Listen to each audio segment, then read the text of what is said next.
Yeah, welcome to the second session of day two.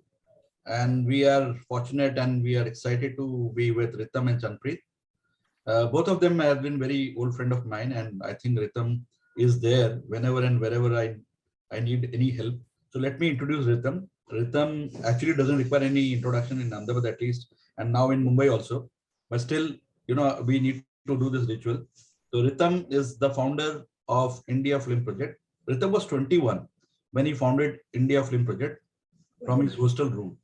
IFP, as fondly called by its fans, started as a 50-hour filmmaking challenge with 600 participants in 2011 and went on to become the world's largest filmmaking challenge with 36,000 participants in 2021 under Rhythm's vision.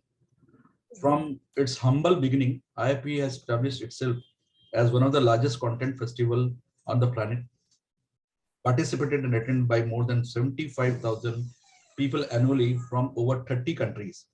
IFP currently is a community of 85 lakh filmmakers, 8.5 filmmakers, writers, storytellers, musicians, photographers, and creators from various backgrounds. Featured by Forbes, recently Rhythm has been a multiple time TEDx speaker and a guest speaker at various forums about content, event, startups, and IPs, as well as MBA programs or MBA colleges starting talking about marketing, films, and entrepreneurship. He is mentor and consultant to few media startups and previously a columnist in DNA. He has been World Economic Forum's chosen global shaper in the past. Very interestingly, when not at work, he found between his love for Lego, where he's building India's largest Lego city, Hot Wheels, and drones. And I have been known to Ritam since many years. And I think we were a part of the first IFP when you had, it was called AFP, right? When you were Yes, in yes. Ahmedabad, and we were also surprised to this new concept which he brought in. And we were a part of that program. And I still remember that. Yeah, Ritam, all yours. Yeah. Okay, thank you. Thank you so much for such a kind introduction. Of course, I think you remember the AFP, but our thing goes back even in 2008 when I was in first year of my MBA, and because we are from same college, so I was given your number saying that call karo inko aur yahan pe internship kar lo.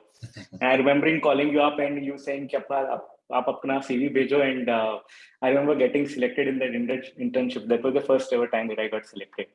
But very excited because Chanpreet, of course, the Ahmedabad connection, but a lot of things that I've read about you and a lot of your podcasts and interviews I was listening to, and a lot of your ex-colleagues and present colleagues I spoke to, helped me mine a lot of data. But let's quickly get into it because this is like entire audience of market here. So, from investment banking to international financial markets to advertising and new age media. In fact, I also got to know that you were part of the earlier team at Vibrant Gujarat in 2006, the core team. So working with the suited people and now with Gen Zs who are always in their shorts, and that's a very rare thing to hear. I'm sure you would have also taken a pay cut while moving from finance to media, as it's all universally known to be the least one of the least paying industries. We have an audience of media geeks here, so can you tell us more about what was this transition like? So I actually don't have any theories to give here. I must admit the answer was pretty simple. I got very bored very fast in finance. And I at the age of 24, um, I was living in Australia, heading a country office for heading an out country office for Oracle Financials. So great life, super boring. And I just felt that in 2004, I was so desi, so guju, but not guju enough. I didn't want to live abroad. I wanted to come back home. I felt there was so much happening back home. And I'll be honest, I came back thinking I will do work in finance, but in India. And that's how I took up a job in Ernst Young with a huge pay cut. Yes, because at 24, you were just a senior executive who would join Ernst Young in India. And if you were giving up your job internationally, that's on you, not on them. So I came back thinking I'll do finance. And I was really blessed that the day I joined, the partner resigned. And I thought this is the Oh, disaster that I never anticipated. Now, what do I do? And I was on the bench for a month, Ritam, and I thought I'm going to lose my job. I don't know what to do. I've taken this huge loan from my parents to come and take a flat on rent in Bombay. But we got Thomson Reuters to come to Ernst& Young and say, we're considering coming to India, and do you guys have expertise in media tech? And they asked everyone. I said, tech aata hai, media dekh lenge. We'll see. So let's just go with it. And that there was no looking back. We landed up building the largest media practice, media advisory practice in the country. Some of the best minds that I got a chance to work with, Farooq Balsara, Ashok Rajgopal, Ashish Ferwani, Rakesh Jariwala, still there, still partners in Ernst& Young. They did so well. But once I started on my media journey, I just fell in love with the chaos of storytelling. Okay, for those who are still clueless about what CHANPREET brings on table, you need to see what a perfect LinkedIn should look like. I am just putting a link in the chat. That's her LinkedIn, and you need to scroll back to the top to understand what she's been up to for so many years. Like everything is so well put in such a good detail. CHANPREET, you got F1 into a country that is all about cricket. A country that way back, I think almost 10 years back, didn't consider any other sports except cricket as a sport. So right. what was that entire journey of getting F1? And I'm sure that would have been a lot of struggle in terms of changing the mindsets as well for people who were involved. Yes, I think that was one of the most exciting brand challenges, Ritam, that I took up. So we got involved, as in me and my team, we got involved once the group had decided they wanted to bring Formula One to India. But when I asked them, so what do you think you want to do? They said, you have to figure it out. And I'm like, are you serious? Like, I have to figure this out. This is the best thing I could have ever heard. And with a degree in finance, it was one of the most, how can I say, I was terrified. You were given the responsibility to bring Formula One to India and you have no degree in marketing. How do you start? And we started with consumer research. And we realized that there was a very niche, very small fan following in India of Formula One. Indian consumers don't pay. We know that, whether it is subscriptions or ticket prices, that wasn't going to happen. And I was already in 2009 with the race slated to come in 2011. In 2 years, I couldn't have built fandom for Formula One beyond the 1% that actually enjoyed it. And so we took a really strong consumer research led punt and we said we are going to position the brand for the ultimate snob fans, because there is no way I am going to be able to go mass. It's not possible, even though I have 100,000 seats to sell for match day. And that's a very critical part. And I have big sponsors to bring in for just one weekend. Whereas, cricket is a season, it keeps going on. Like, how do you do that? That really paid off for us, Ritam. We delivered, we did research like nobody else had done in sports before. So we had two teams. One was working on CWG for 4 years, and Formula One, we were working for 3 years. Two parallel teams working in the same company. It was a fantastic experience because one was building a mass event and one was building one of the leading brands entry into India. We did 3 things right from the launch of the brand. Once we realized this couldn't be mass, we delivered the experience that the Indian fans always aspired for or couldn't even afford outside. We brought it to India, but we didn't bring it at Indian prices. We brought it at prices that it costed us and was fair to it. So we got Lady Gaga to India for the after party, big one. We sold our tickets for 2 lakh rupees per weekend. At 2,000 rupees, we invited people in, but we didn't even give them a seat. We gave them grass to sit on. But we said, this is how expensive the sport is. And the fans came. It poured in. We made 100 crores in that one weekend. We launched the brand, effectively stating very clearly, this was not a cheap or affordable version of Formula One in India. It was the Formula One, which had now come to India. We won the best circuit award for 3 years in the row. So we Wow. delivered a world-class race. We stuck to the standards and we shocked the fans by telling them that India also does it at global standards. So that was Wow. the journey.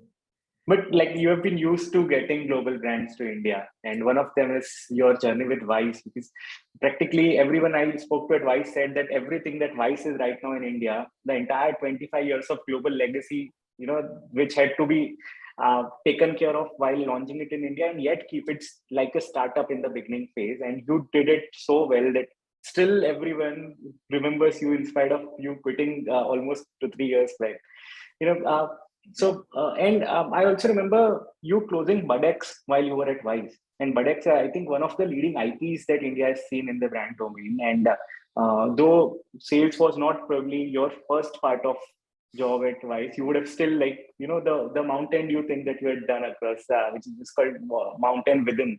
I think the Kanchenjunga one. Kanchenjunga calling. Yeah, Kanchenjunga calling, yes, yes. So, what was it being at Vice? What was it bringing an international brand with legacy and starting up from almost zero in India? And to add to it, I think there was also a partnership that you had with Times of India, and there were two different ideologies at work. So that would have been a complicated thing to also crack. Yeah, you're not asking easy questions. So, Vice again, extremely challenging, extremely challenging task for two reasons. When you are holding a Kohinoor, if you drop it, you're dead. Right? Right. Vice was the Kohinoor, which again, the really superbly loved brand in India, in the world, sorry, and a youth whisperer. I actually took that line, youth whisperer, very seriously. So when we were making the plan in India, it wasn't that we were coming with the maximum amount of money. We weren't coming and looking to compete with an Amazon who had a lot of money to build its own platform. So you had a choice in between in diluting the brand Wise by coming to India and catering to the 1%, or you had a choice to completely take a huge risk and make Vice its own version of Vice in India. Now, anybody would naturally say that Vice is an American brand and it has done so well. That's what is coming to India. That's where we're wrong. I think the ethnicity and the cultural values of Indian youth and millennials, I'm saying Gen Z and millennials, are still very core to our own culture. India pride, our language, our food. We are in Gujarat right now virtually. Our food is still ours, right? You can take a Gujarati to Kenya or to Australia, and 150 years later, their great grandchildren will still talk to you in Gujarati. That's something to be said about a culture, right? So I took a step back and I said, this is not Formula One. Even though that's on my resume, this is not Formula One. Why? If Vice is a youth whisperer and it's a rage, it's because it talks to the American audiences and addresses counterculture across the US, not in English. It just happens to be their language, right? So if Vice had to be relevant in India, it had to talk to its youth in its own language. No dubbing. That was the Vice rule. But what were the topics we would pick up? Would the topics only inspire Mumbai, Delhi, Bangalore? No. And which is where we took this call that we would create content which spoke to millions in the language that in the language that everybody would understand. It's a journey we started. I don't think we went all the way because there is baggage of a mother brand. But I think we did the right thing, because we launched our first film, Kanchenjunga Calling. It hit 1 billion views. It was entirely in Hindi. It was in it was in partnership with Pepsi, Mountain Dew, and it's something that we're really proud of. We won a lot of awards for it as well, and there was another film. I don't know if many of you've seen it, Raise Your Voice. We launched in India with the Raise Your Voice campaign, where we asked in kids in India, what was it to be like? What was it to be young in India today? We got responses in 13 languages. Wow. It's a 10-minute film. didn't cost much to produce, but it was an eye opener for everybody because we didn't dub any language. And that film got 1 million views in less than a week. Wow. And I'm going to find the link and just share it with you guys right now. And maybe probably I'll show it towards the end of it if I can find it right now. But one of the most impactful films. So with Vice, I learned one thing, that our culture is unique. And so the brands, when they develop a communication platform, they have to build it, keeping in mind that our cultural values will remain very ethnic. We are, I can say, more ethnic than anybody in the world. Our culture is so different. It's so international. At the same time, it's so well rooted in our history and religion and lifestyle, that you cannot just come in and say that I am going to be the #1 youth global brand and I will tell you how it's done because I did it well in the US or Europe. Absolutely. And since you're mentioning about the 1% brands, be it F1 or be it Vice, which is one brand that you wish you built it grounds up? Present brand that you wish you were taking the driver's seat? That's a very difficult one to say, but give me a moment. Maybe I will come back and tell you that. I don't know if you're thinking media or you're thinking any brand that you think fits your 1% thing, or probably you just thought, you looked at that hoarding or a newspaper ad or a digital ad and you said, hey, this is one thing that I wanted to do, or probably I wanted to be here, or I would have been the best person to drive this one. I think one brand that I really enjoy watching their journey is Puma. Yes, I love the way Puma keeps experimenting and pushing the limits, and they're true to their audiences, but at the same time they're shaping culture. And in whichever country they go in, and whichever region they are in, they try to adapt with the local artists, with the local flavors, and I think they do a pretty good job of it. Absolutely. I think with Puma, like you said, they're shaping culture, and they've been very successful at also picking up right kind of audiences and bringing, say, Bollywood to them as well. So they haven't put Bollywood like a Bollywood. So for example, Puma has Sara Ali Khan coming in, but the way they present it is very relevant to their audiences and not Sara's audience. I think that is a very smart bridge that they've built across. So tell us more about your days as a media consultant for New York Times and your days at Oxford while you were there on a fellowship. One of the things I definitely realized when I was quitting Vice was that I had worked with over 14, 15 international media brands who were coming to India or in India, which were looking at expanding, whether it was ABP, NDTV, Network 18, Vice itself, or Formula One, but a lot of them had failed. And it wasn't to do with TV or print or digital. There was something else, that the ones that were getting it right across, and there's something that they weren't getting right was the B2B culture on how to choose the right partner. You asked me about Times. Maybe I was inspired by that experience and many others. How to choose the right partner and how to make the right assessment of the market, whether this market is right for you or not while entering India. And that was a question which researchers at Reuters really thought was intriguing. And we undertook a study of interviewing 36 CEOs and editorial heads across the world to understand why they had either chosen not to come into India, came and did very well, or failed. And we went from editors-in-chiefs to CEOs to the investment board.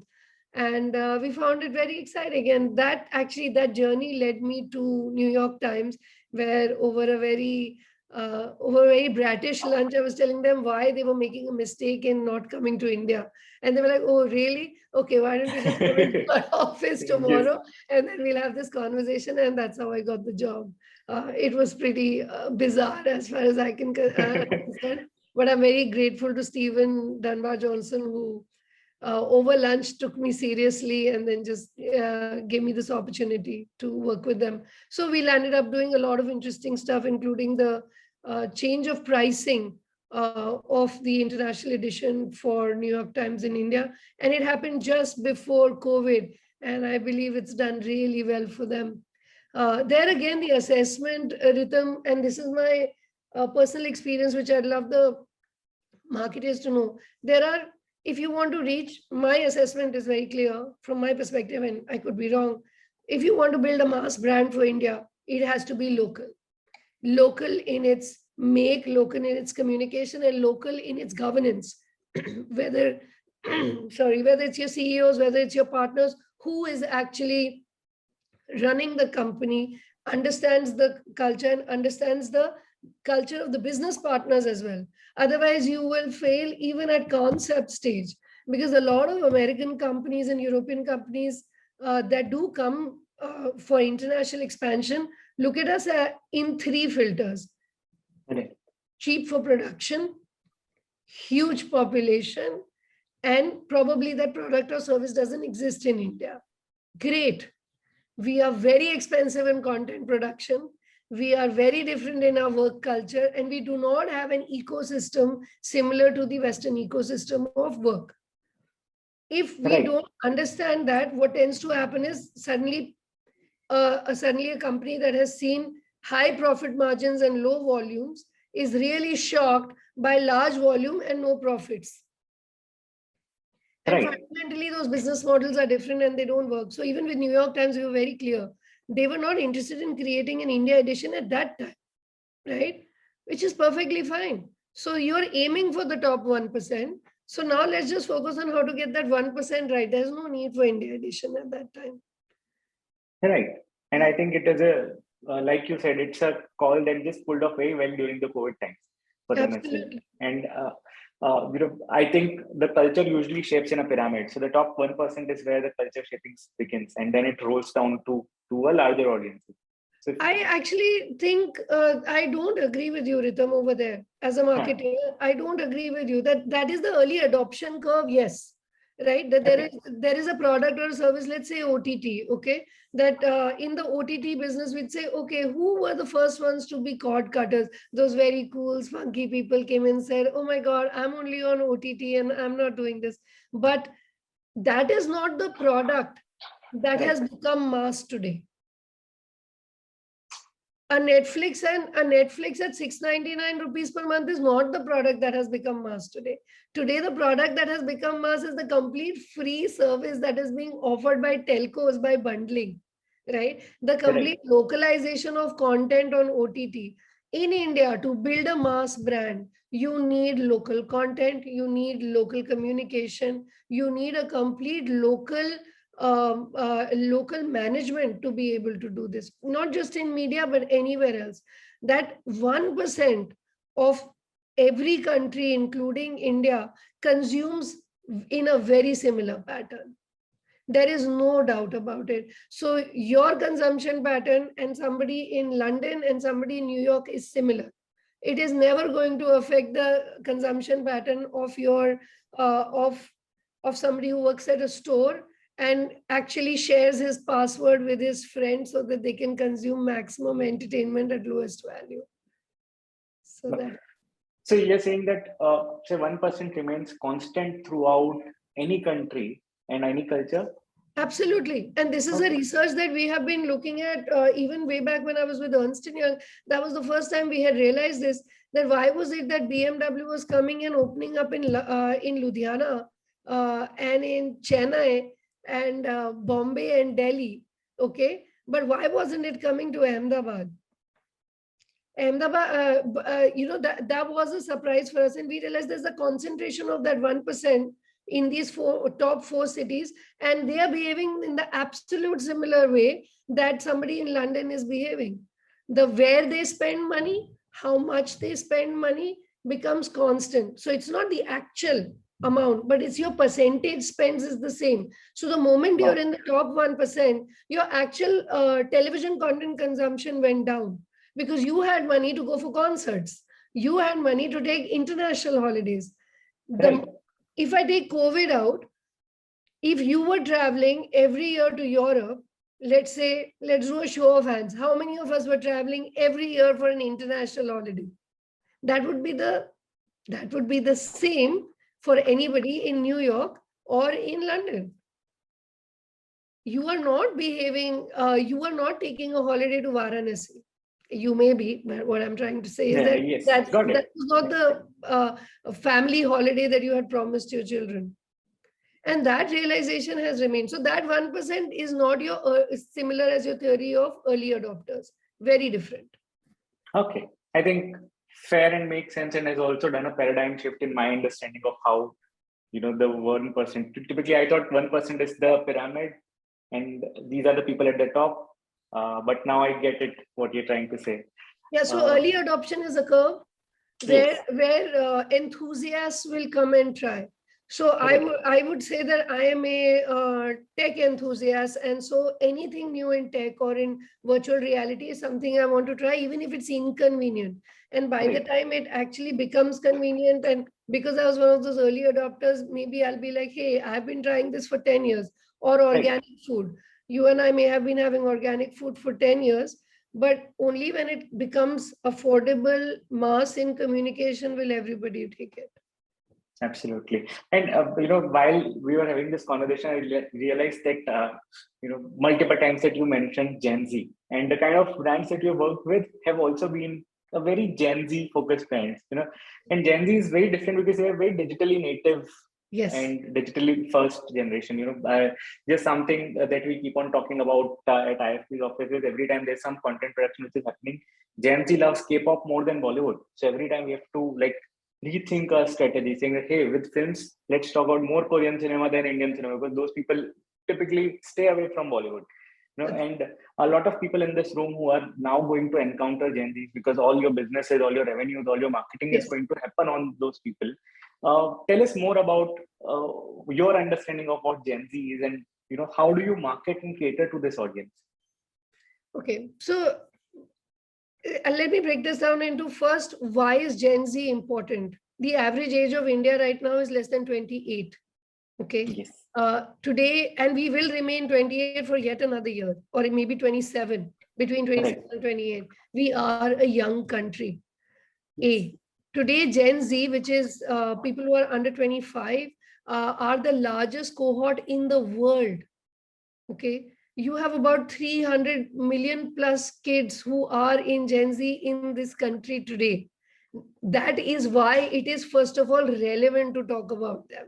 It is not just that they are young. They are the largest cohort at a global or India level that we have seen. One. Secondly, the fundamental difference, like you said, between the millennials who are above 27, 28, or 86 and around 86 to 95 born, is that the biggest revolution in their lifetime, or our lifetime, your lifetime, was the smartphone. That's how we started getting onto the digital bandwagon. Gen Z, for them, the biggest revolution is social media, shared economy. You use the digital smartphone to consume content and call someone. They're using it to share resources. Airbnb, Uber, these are just examples at a global level of what this has been. Social media in itself has moved from generation 1 to Gen 2, and we are no longer looking at text-based or image-based social media communication, right? It's 90-second videos. Do you know what is the 90-second video, average video completion rate on social media? I think around 82% is what I read. Yeah, and it's actually, if it's under 90 seconds, it's the engaging content in general, it's 96% for certain cohorts. That's how Gen Z is consuming content. The other big difference in understanding Gen Z is that they have no inheritance of media. You saw your father or mother consuming Economic Times. I saw them, so I'm just saying, consuming Economic Times. It was by default for me to just now start reading Economic Times when the time came. I don't think my children see me reading Economic Times. That's for me to read. on my phone. They have no inheritance of media. They choose their own, they create their own habits. So there is this huge opportunity to engage with them where? In the digital universe. And so you are competing today with a Nan Cat, mummy's photographs, Brad Pitt, Shah Rukh Khan, BBK Vines, all of it to have your brand be relevant. And the last but not the least is that the overall communication to Gen Z has become fragmented. Okay. We grew up in a world, even millennials, of one-to-many communication. And my experience has been that if I try to do a one-to-many communication, that I am speaking from a point of strength or I'm speaking from a point of expertise in one-to-many as a brand, I fail. When you engage with Gen Z in cohorts led by their cultural interests, their hobbies, their passion points, their issues that they care about, they actually talk to you, which is why the rise of influencers and use of influencers in content-led marketing is critical. Today they don't want to know from Chanpreet why her brand Voot is cool. Okay. I may as well not go into that conversation. I'm going to come back with a black eye. I may as well have a conversation about, hey, we're creating CyberWars, this amazing web series which is about cybercrime. And the reason why we're trying to do this is because no one's talking about porn revenge. No one's talking about revenge porn, or no one's talking about kids losing their pocket money digitally because now they can move to e-wallets. They'll have a conversation with me that they care about that issue. So no judgment, having a one-to-one communication, understanding their culture and passion points, and not selling products to them, but engaging with them on their passion points are my learnings on how to at least talk to them and then build a brand around them, which actually solves some of the cultural or need issues rather than talking about a functional product point. So when you say that talk to them, one thing that I realized is that unlike millennials who had a very common aspiration set, so it was easy to talk to them once at a time, the Gen Z is very fragmented in terms of their hobbies, in terms of their mindsets. No two Gen Zs will ever think like a same person. They'll never follow same kind of pages. You'll always see that kind of variation coming in. So how does communication happen in that case? Because see, everyone who is right now in this room is trying some way to reach to their audiences, and probably they're failing more times than getting a success. Unlike millennials, where the success was much more defined, you knew. If you were trying three things, one of them would have worked. But with Gen Z, that is many more iterations which are happening. So how do we even craft a communication that goes to all of them and still feels personal? Actually, Ritam, you're trying to achieve the impossible. It is not possible. We have figured out two things, and I don't know how much that helps. One is we don't try to do a one-to-many communication at all. There is no need. You will fail. It's very difficult. So let me just take a step back and say, what do I want? How do I build a brand in a digital first environment for Gen Z? First of all, define your core target audience. Back to basics. I'm just saying it sounds like back to basics, but it's very different. Define your core target audience and define what are the passion points and issues and cultural moments that you want to be relevant for. Let's go back to an example of Vice. Okay. We didn't have as much money as Times of India. We had a drop compared to that. Now, what were the two things that I was known for? Drugs, edgy conversations where we were pushing the envelope on counterculture, and we were known for standing up for certain communities and causes. LGBTQ community was one such example. We chose to speak about the underground music scene because we truly believe that the hip hop culture in Kannada, Hindi, Mumbai language, Tamil was coming up. It was what connected the American brand Vice, which stood for music, and connected it to the core of our culture through our language. And we said we are going to matter to the hip hop scene in India, local hip hop scene in India.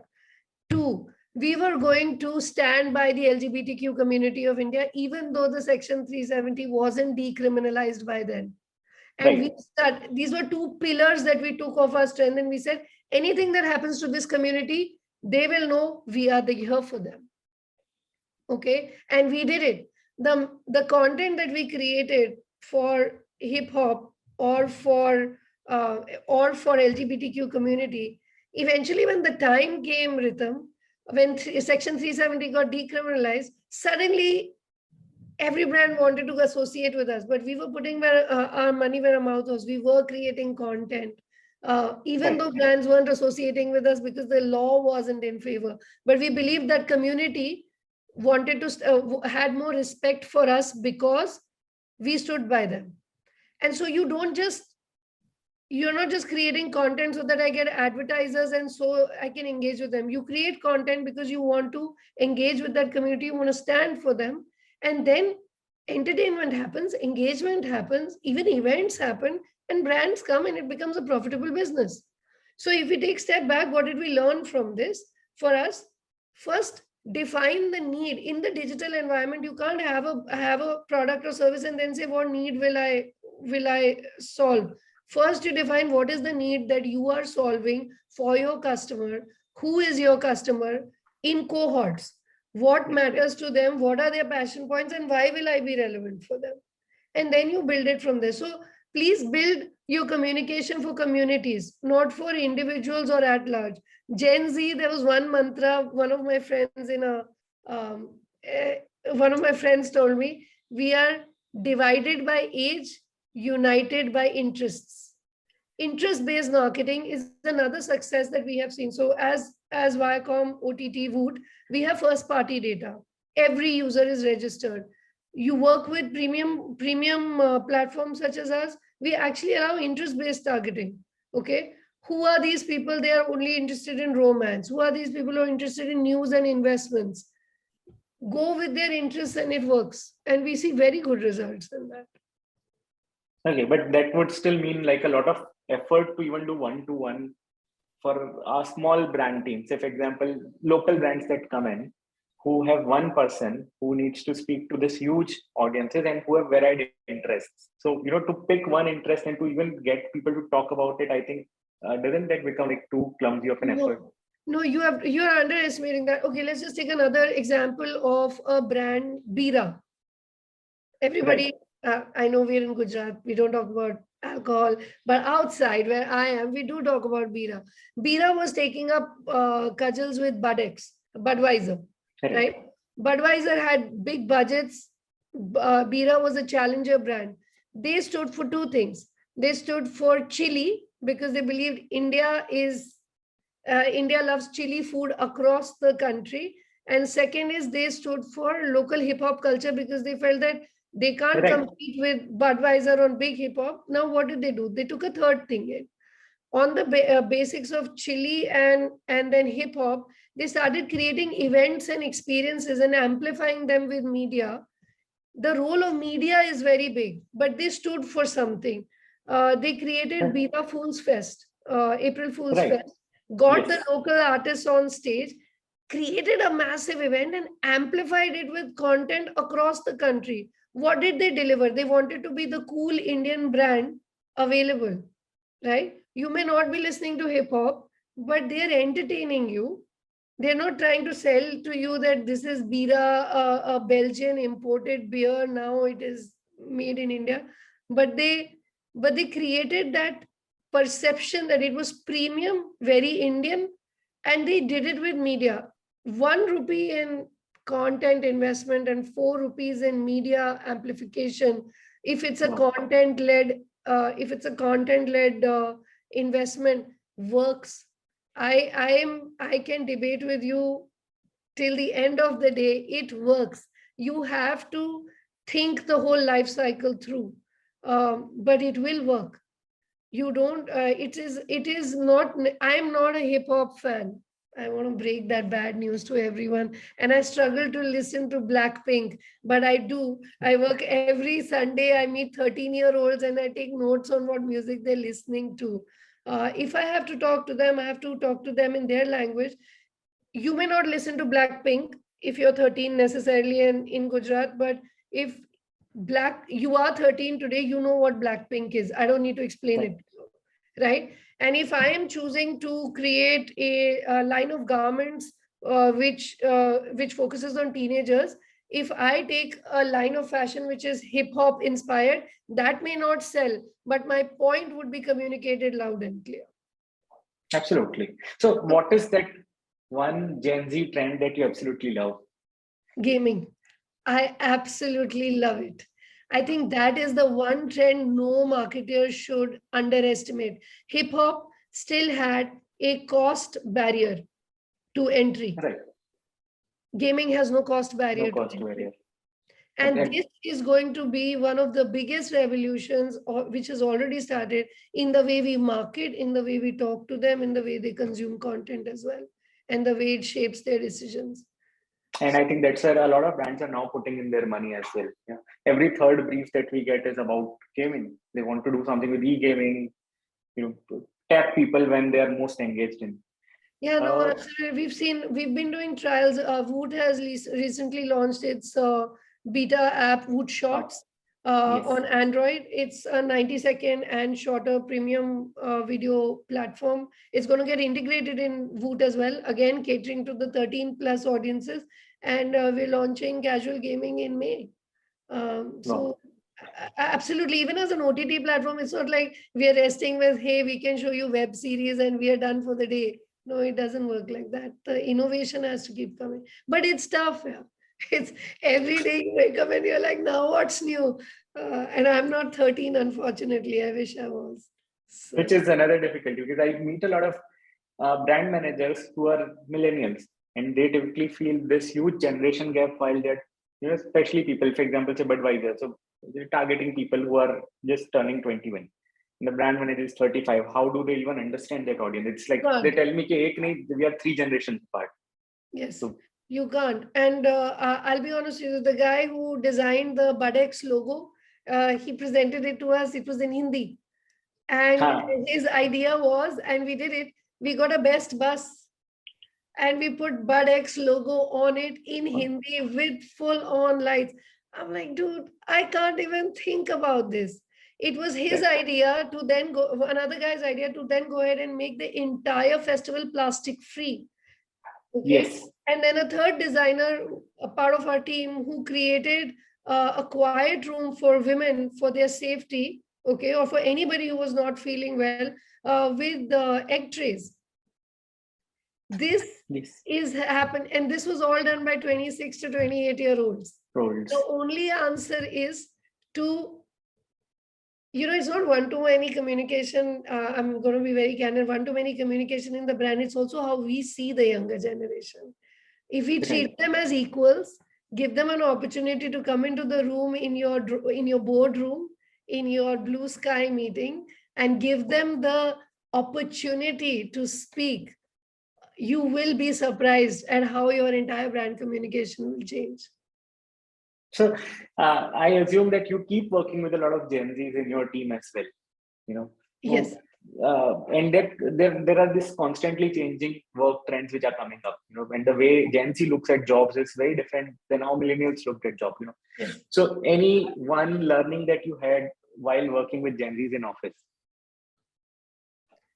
the behind the scene part? So they hated me because I would turn up at office at 9 a.m. and they're like, that's that's my office. Yeah. They're like, so I am still the rudest person in office. But I have, it's okay. So no judgment. Okay. I think that would be my one. It's very difficult. It's as painful for them as it is for us. We have to realize that we are, at 40 are behaving like we thought our seniors were behaving. And they used to look at us as irresponsible, like, how are they doing this? And we are now right there. I have just realized one thing, that if you align on the vision, goals, and even deadlines, then let it go.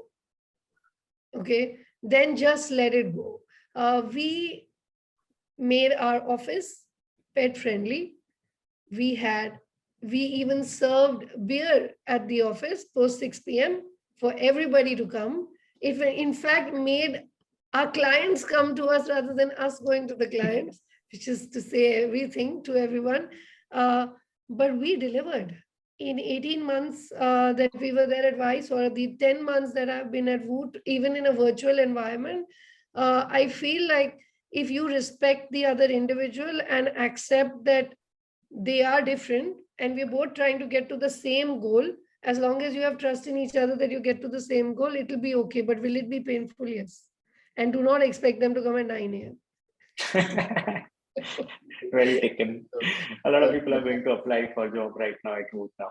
Yeah. So with the entire digital economy and the digital creators becoming mainstream, Prajakta is doing something, Bhuvan is doing something, Somukhi is getting her own show, Yeah. Zakir Khan is doing something across. Do you think these people are going to now challenge the star power? Because essentially, I've seen the entire, at IFP, there are less people who come for a session with Bhumi Pednekar and more people who come for a session with Mithila Palkar. So I've seen that varied gap. So your take on that? Okay, so I'll be honest with you, Ritam. In my head and in the heads of Gen Z, it has happened. You're asking a question about 5 years late. Right. You're there, you know it. You're being polite and asking this question, which is great. But it has happened. In fact, the one thing that the industry hasn't caught up on is our research.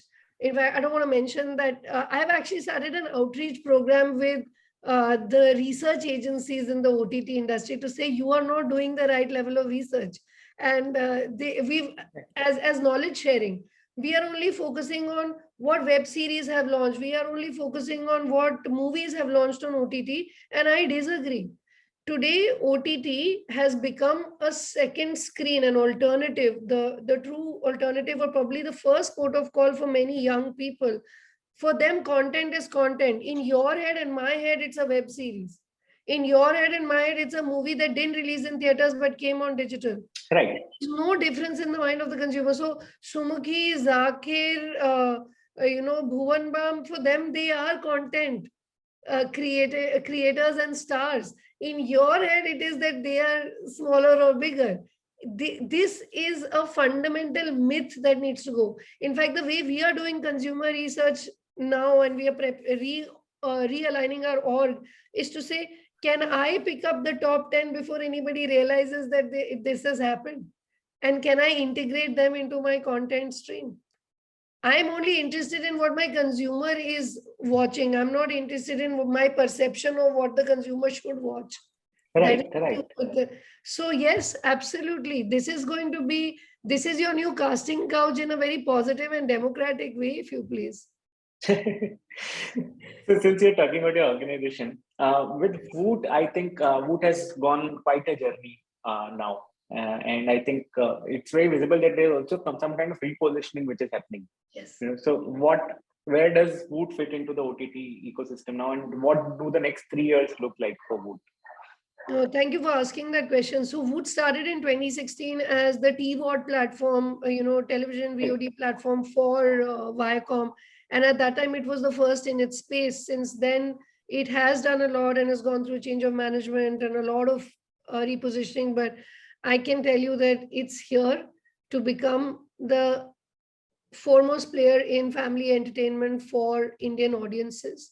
This year, the next 100 million, what they watch on us will be FIFA World Cup, sports, a slew of original web-first content, 365 days of non-fiction, and we are going to stake a claim at being the home of comedy as well, but mass comedy. I'm talking about something that you and me and my kids can sit and watch together.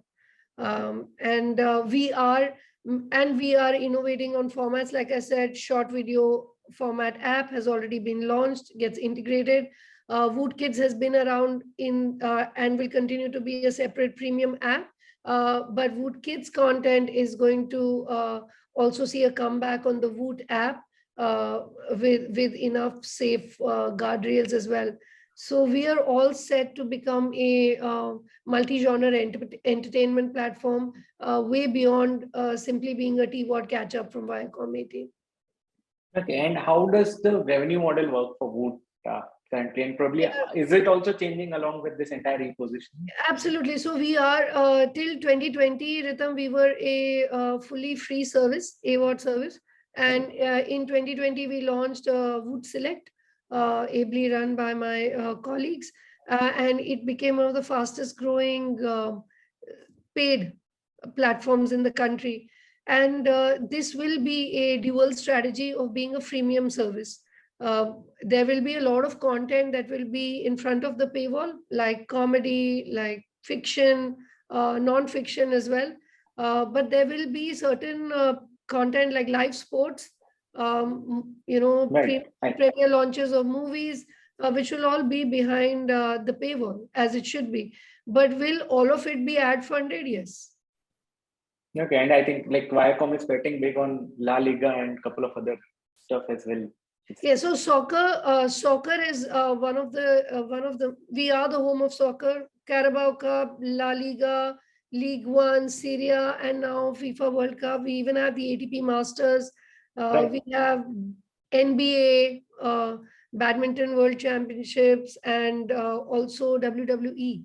So we're building our portfolio. Yes. And do you think that there has been this constant trend where, say, Hotstar was earlier too much into sports? I remember us working on one of the campaign to bring it down from sports to calling it an entertainment platform. And now again, all the OTT services are trying to again find a small niche amongst themselves. Everyone is trying to have a clear differentiation in terms of content, in terms of how they are presenting across. So where is that heading to? Because are we looking at one person choosing one service and saying, hey, this stands for me, or this is my kind of content, so I'll stick to it? Or are we still looking at a very massive picture where, at the end, everyone is still considering downloads as the baseline? So that's a very good question. So one fundamental difference that's going to come in, Ritam, is that the CTV content consumption pattern is going to disrupt how we see OTT. Till now, we are thinking OTT as mobile, and that may remain true for the next 2 years. But over a period of 2 years, it's like, advertisers wanted to only advertise on laptops and PCs and not on mobile. You remember that? Yes. That thing I'm saying that so mobile ads used to be very cheap back then. Yeah, people used to pick up. Yes. That's right. And we used to have separate laptop and desktop sales team and separate mobile ad sales team. It's fascinating how we look back at the things we did. And that's not even, I think, long back. That's just a couple of years back we're talking about. It's not even like 2000. Happening till 2016. 2016, yes. Yeah. And I remember in 2016, we changed that at Times Internet. We're like, no, we're not doing this. This is what you get. Take it or leave it. It's all combined. No platform. But it's changing now for us. We have doubled at Voot. I can't say for others. For Voot, within the last 1 year, we have doubled our CTV audiences. So, your whole concept when you buy a mobile phone today, can you say, I don't want camera, I don't want music, I don't want this, then you'll just have that one burner phone. That's what's happening to CTV. So, and more than 50% of people who take up a CTV service with JioFiber or a similar service opt for VOD streaming. Okay, which means your TV consumption will also move to fiber, right? And when that happens, you no longer are taking this conversation of, do I take only one app or do I take everything? Right? You may choose to be paid in some, and you will choose to be free user in some, but you will sample a lot, because this whole fight for there are only 3 apps on my mobile will go away. That's one. And as far as the mobile is concerned, yes, you will have that fight for a clear positioning. I think someone's asked, what is our USP? We are becoming the home of sports, but we continue to be your number one in the race for entertainment. We are the best network in the country today for non-fiction. We will continue to be that and double down on that. 365 days of non-fiction and original entertainment for digital first users, in addition to the best in class TV. Correct. So sports, entertainment, digital first users and TV. That's right. Okay. Moving from Voot, one skill that you can quickly tell me that every person who is going into the brand and sales should learn. One skill that. Empathy. Wow. I really think that you need to have And empathy. that travels across generations. So you're not Yes. you're losing anyone. Yeah. I think if you try to understand and solve a problem rather than sell or tell someone what you have to offer, you'll be home every time. Right. I think very well put. Since you were mentioning about Times Internet, and I remember clearly that you were also leading sales there as a part of it. Revenue strategy. Revenue strategy. And product sales. Yeah. So the whole position. Right. Yes. So what are those common mistakes that people typically make in sales? One is we underestimate training in our organizations in India. The rapid change that is happening in the digital environment and in our communication field, we take consumer research very seriously, but we don't take the training seriously. That's one. Secondly, our investment in data has to be over-indexed. Especially I'm just saying from media perspective, if we don't understand our data, we will not be able to come up with the right solutions. We won't be able to have the right communication or even be able to take the right decisions. And there is no conflict of data and creativity. That is an unnecessary conflict.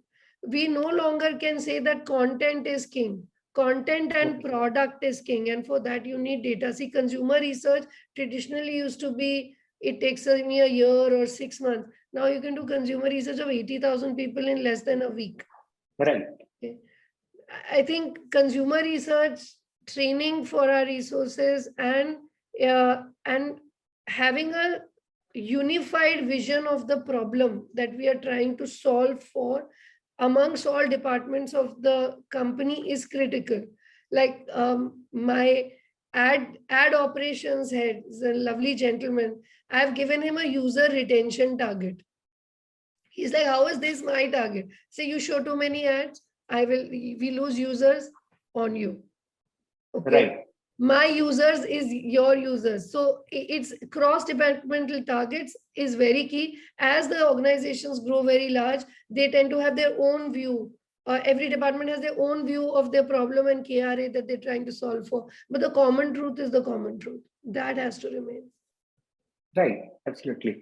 And another thing that I thought I had to ask you is that with so much of content which is coming in, every day the brands are fighting this war for continuous content creation, and the same is with creators as well.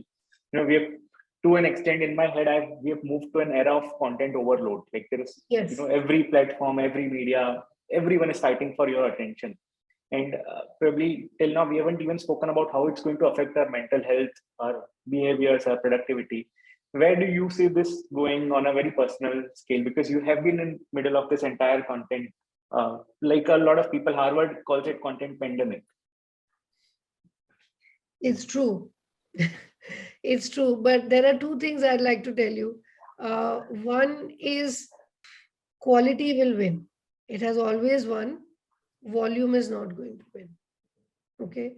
Which is why I also say that you can choose to have an aggregator model or you can choose to be a premium content model. Unfortunately, till now, what we have seen in the last 20 years, Ritam, since Google and Facebook and Amazon have come in and dominated the global markets, is that winner takes all issue. So there is this huge race for mass aggregation of users, right? But I may be at cross purposes, but sometimes I tend to wonder, is that really going to happen for premium OTT? No. Do we have only 3 channels on TV? No, we don't. We have, in India, we have 600 plus TV channels, last I checked. And even more, I'm sure. I'm obviously off on the number. Maybe it's 1,000. But because we have so much content to create, we've always had different content. It's just that you never got to see it because you never subscribed to a Marathi channel, and you never subscribed to a Malayalam channel. Secondly, there was this cost of distribution that was a huge issue, Ritam.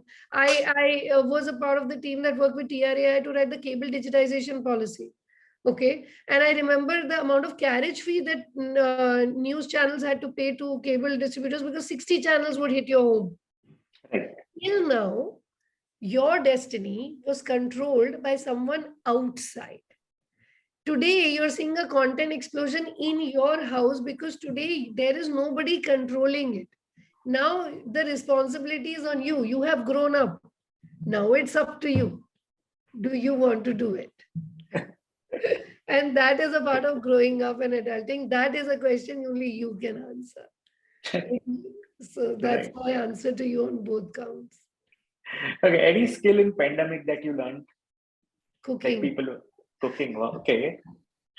So I must admit that as a parent, I underestimated the role of the grandparents that had been so critical to us being able to go out and work in the world and taking care of children. And the pandemic made our elders fragile and our children very nervous. And I think the importance of coming together as a family, and I know everyone's spoken a lot about it, has really made a big difference to us. But learning life skill cooking has been key for us. Okay, and since you've mentioned about it, I was reading about research which said that 47% people, and this is quite recent. I think something I was reading on an HBR research. It said that 47% people find it difficult for them to attain a work-life balance. And COVID has only attenuated it to another level. So, how do you, because you have been into roles consistently and you have been into leadership roles, and I'm sure it takes good amount of your waking up hours. How do you maintain a healthy work-life balance? I ask for help. And I think asking for help is the bravest thing that you can do at work and at home. And I am not a superhero, and I don't think there are any brownie points outside of running films like Superman to become a superhero. And I think and I'm very serious about it. I have written about it. I've spoken about it. I'm not a single parent.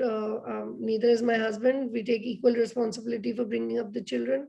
I am not the primary caregiver alone. We are a unit. And so you should ask for help. Any person who's successful consistently in life needs a social environment and a work environment which dovetails into their needs. Even at work, we ask for help. We don't get everything done every day, but we are empathetic towards each other and we just say what we can achieve that day. Absolutely. I think, what do you think is going to come first, flying cars or metaverse? Metaverse has arrived. And flying cars, I hope they don't arrive. What if the engine fails and falls on your head, Ritam? Sitting out in the garden and having a cup of tea will lose its charm completely. Completely. Absolutely. Just taking up a couple of questions that we have from the audiences. Mitali is asking something which is a potential sales question. She's saying, can you tell us how local advertisers take advantage of OTT platforms like Voot? Yes, absolutely. I think it's a great question, Mitali. The good thing about digital advertising, unlike TV or front page newspaper, is that it can be targeted. You could actually choose to do digital buying only for audiences in your particular region. Let's say you only want to target Gujarat and you want to be on Voot. That's a service we provide. Targeting on age, gender, geo, interest, or even the content alone is all possible, which actually makes advertising in the digital environment across very affordable and very targeted. Okay. Mitali, in case if you want to advertise on Voot, you can go to their website and you should do that. You can write to me on LinkedIn. I will put you in touch with the right person. Dipali is asking, over the years that you have been conducting market research, and I think you spoke a lot about importance of market research, which is one of the most underestimated things not taught at any MBA school for marketers. So over the years that you have been conducting market research or getting market research conducted, any findings that you have got you amazed? Yes, actually recently for Voot, when we were doing consumer research, and that's a research study probably we're going to make public later part of this year as well. When I realized that we were the escape that people were looking for, and they didn't want to know what reality was like. Coming out in the open and saying that actually, what, my reality is so difficult that I don't want to know what my reality is when I come to your platform. Please entertain me and take me to a different world that doesn't exist. And that somehow, Ritam, a very disappointing reality as an adult, but suddenly made everything click. Why do people spend so much time in building digital personas? Because they want to project that they're happy, even if they're not. They want to present a world that they ideally wanted to, rather than working on that, they're projecting that in the social media. So the personality split has become so high that even in entertainment today, they are seeking escapism. And while we are catering to it, there's also a very big social responsible question that it brings to us. Are we doing enough to make our reality bearable? I think, and like you said, no, there's hardly anyone who's taking the onus of doing it. So there is. You will Yes, see the content that we start coming out with. Okay. It takes time to create pieces of content. It takes 2 years, at the minimum 18 months if we're very lucky, but we will take responsibility. Okay. Megha is asking, what is your biggest pain point at this stage and the stature of work that you are at?